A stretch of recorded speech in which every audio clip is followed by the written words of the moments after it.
ambako ndiko klabu ya Express FC Square pasi moto Wankulukuku Boys Mayuni anakwenda pale. Moses Ndaula wa Express FC anatoa pasi moja nzuri kabisa kwake huyu mchezaji ambaye anajulikana kama Isaac Nkada. Eddoboozi lye lyakwata abantu bangi omubabiro era okumanya kw'omuzannyo awamu n'amanya g'abazannyi kye kimu ku bitone ebyamwagazisa ennyo abantu. Paul Asula anakwenda 1-2-3, anakwenda kwake huyu mchezaji ambaye anajulikana Msisima Jidu. Msisima Jidu anakwenda 1-2-3, anapiga goli! Sports Club Villa mabao mawili, Express FC 0 hapa katika uwanja wa michezo wa Nkurukuku nje kidogo ya jiji la Kampala. Jina langu naitwa Mike ARERENG, mwana michezo wako. Bwatyo Mike ARERENG yaweereza omupiira ku leediyo Uganda ekyamwatikiza ennyo mu myaka gya 1980 okutuuka mu 2000 saako okuumira abawagizi be ku bunkenke. Ono nga muwagizi wa Sports Club Villa Lukulwe agamba nti omuntu yenna okuweereza omupiira alina okumanya engeri omuzannyo gye gutambulamu. Olina okubeera n'obwongo wamu n'okukwata amannya g'abazannyi. To cram the name of the players, you have to know about the geography of the stadium.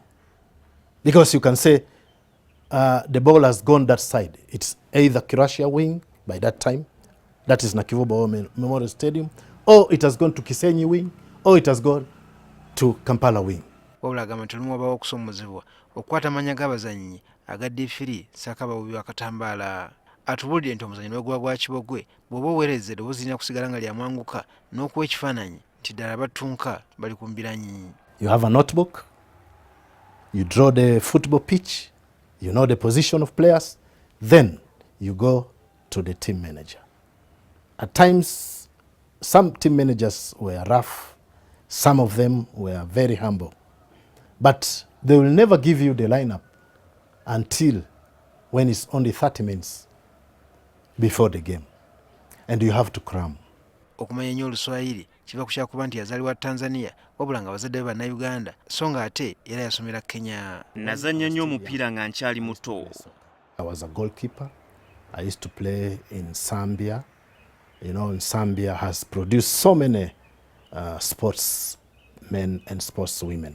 Okusaba omulimu ku leediyo Uganda mu Juni w'omwaka gwa 1979 atubulidde nti yasikirizibwa abasajja ab'amaanyi abali baweereza omupiira. Charles Biekwaso, actually he was one of my mentors. The late James Opoka, the late Patrick Luandaga, and the late Edie Saif, who passed on last week. ARERENG okusookera ddala okuweereza omupiira kwali mu 1982 mu kikopo kya Eastern Central African Senior Challenge Cup. Empaka zino zaali wano mu Uganda era nga zayindira mu bisawo muli Nakivubo, Sake Bugembe. Anapiga pale mpira, lakini ndio hivyo, anapiga unakwenda juu mbinguni karibu na Mwenyezi Mungu. Bwe naddayo ku station bakama bange bansiima nnyo.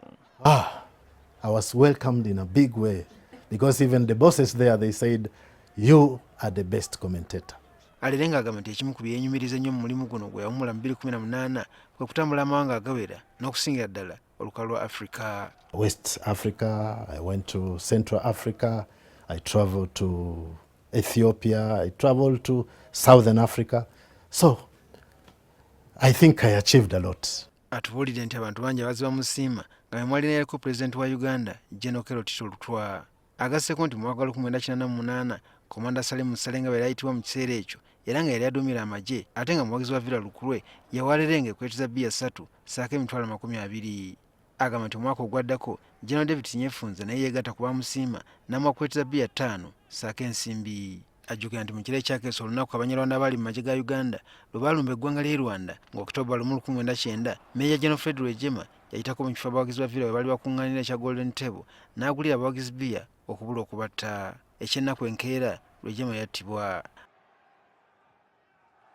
Wadde nga aboogerera omupiira bagumanyi balandagga nnyo. Soccer itself, but they spend quite a lot of time talking things which are not relevant. But if you talk about, for example, Buiko village, where I come from, you start narrating stories about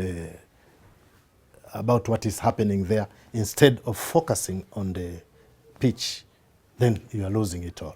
ARERENG atubulidde nti yamala emyaka 27 ku leediyo Uganda gye yava ne yeegatta ku Kampala African Radio ng'akulira eby'empeereza ku leediyo eno. oluvannyuma emikutu gya leediyo egy'enjawulo egy'ensi yonna gyamutuukirira n'atandika okukiweereza amawulire naddala mu katubagira kali mu buvanjuba bwa Congo mu 2001 kumpi agulemu obulamu. Ono yakolako ku leediyo ya CBS ssaako TV ya WBS. Mu 2008 yegatta ku mukutu gwa Channel Africa nga mukutu gwa leediyo ogwa gavumenti ya South Africa. I covered the World Cup soccer when it was being hosted in South Africa. Then I also covered the Africa Cup of Nations. ARERENG gyavuddeho katono aba kampani ya Fortbet bamuwa ekirabo ng'omu ku bantu abakoleredde ennyo okutumbula ebyemizannyo. Ono atubuulidde kati yeemalira nnyo mu kulima n'emirimu emirala so ng'ate anyumirwa nnyo amazina.